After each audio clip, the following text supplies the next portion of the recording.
All right, today we are going to talk about lesson 10, which is subtracting expressions. So the last couple days we worked on adding expressions. Today we're talking about subtracting. When you subtract, it gets a little bit trickier because there's no commutative property. Earlier this year we talked about the commutative property where it doesn't matter what order it comes in, but that's only for multiplying and addition. And with subtraction and division, the order does matter. And if it doesn't get put in the correct order, then the answers will be completely different. So our order does matter. You have to pay attention to how it's worded. So our success criteria for solving subtraction expressions, first we have to set it up correctly, and then we're going to show arrows for distributive. Then we're going to look to see, are there terms that we can combine? And then we're going to get our final answer. So if we look at number one says subtract 4x plus 4 and 3x plus 7. So the way this is worded, it just says to subtract these two things. So this just means we're going to keep the order how it is, okay? So I'm going to put 4x plus 4 in parentheses because that's one expression, and I'm going to subtract 3x plus 7, and I'm going to put that in parentheses because that's another expression. So I have it set up. Now it says to show the arrows for distributive. Well, over here, I don't have anything outside my parentheses, so I'm just going to bring 4x plus 4 down. I'm going to drop the parentheses. However, on this one, we can see that we do have something outside our parentheses. We have a negative. So remember, that's where this little ghost 1 comes into play. It's like a negative 1 out here. So we're going to distribute with that negative 1.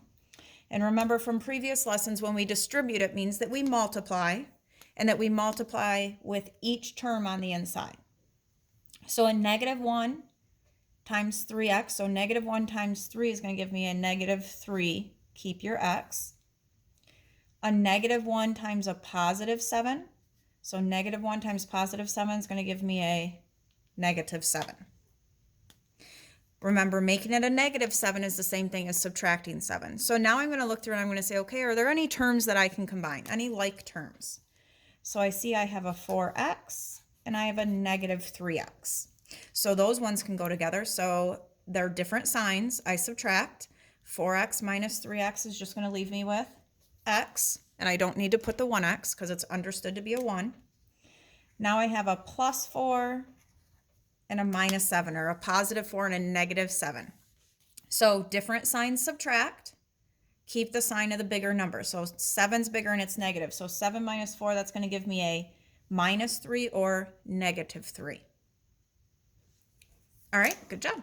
Let's go ahead and look at this next one. This says when negative 2x minus 3 is subtracted from. Subtracting from something means we have to start with this and then take this away, so it moves to the back. Okay, subtracted from means we're moving it to the back. So I'm going to start off with a negative 4x plus 3.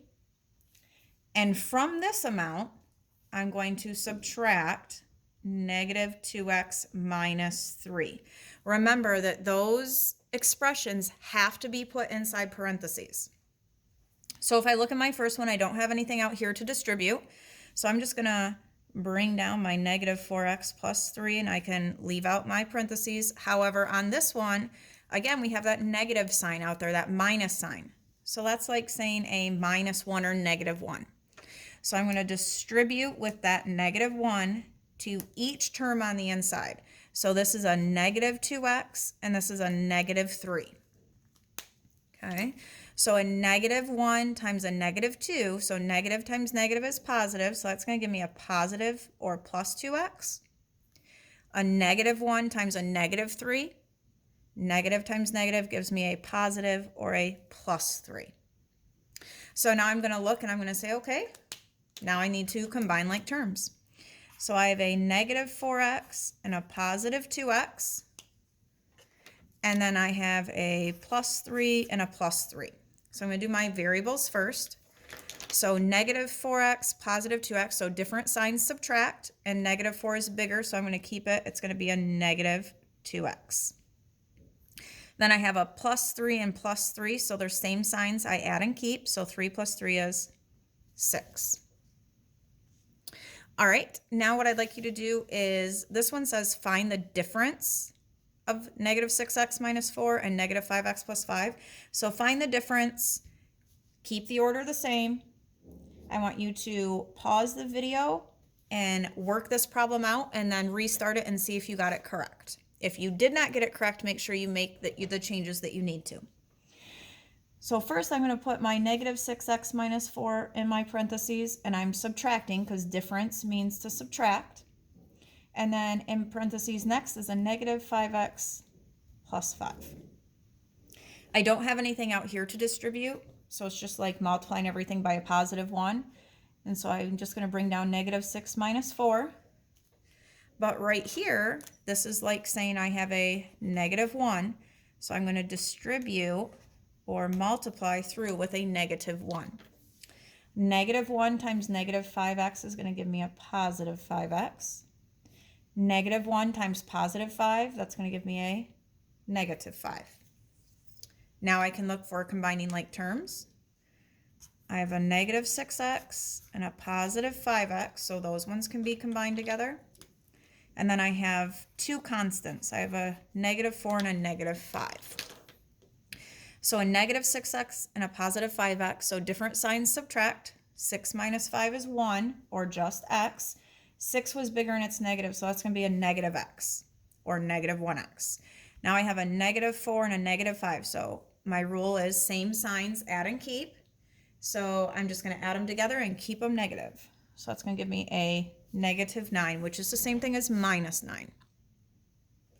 All right, and then the last one we're going to look at, and we talked about this when we did the addition, is I said make sure that you pay attention to how it's worded.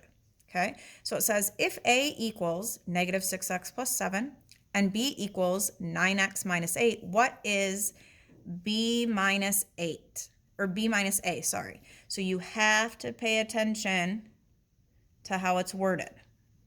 Okay, this said B first, which means I have to put my expression for B in first.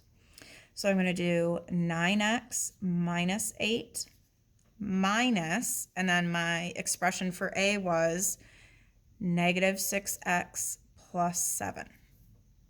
All right, so now I'm going to, I don't have anything out here to distribute. So that's just like multiplying everything by a positive 1, gives you the same thing. But over here I have to distribute, remember there's like a negative 1. So I'm going to distribute my negative 1 to each of my terms on the inside. Negative 1 times negative 6x is going to give me a positive 6x, because negative times negative is positive. A negative 1 times a positive 7 is going to give me a negative 7. And now I'm going to go through and combine like terms. So I have a 9x plus 6x, and I have a negative 8 and a negative 7. Remember, subtracting is the same as looking at it as a negative. So 9x and 6x, they're both positive, so I add and keep. It's going to be 15x. Negative 8 and negative 7, same signs, add and keep, so they're both negative. I'm going to keep it negative or write subtraction, and then 8 and 7 is 15. So again, remember that minus 15 is the same thing as saying it's a negative 15.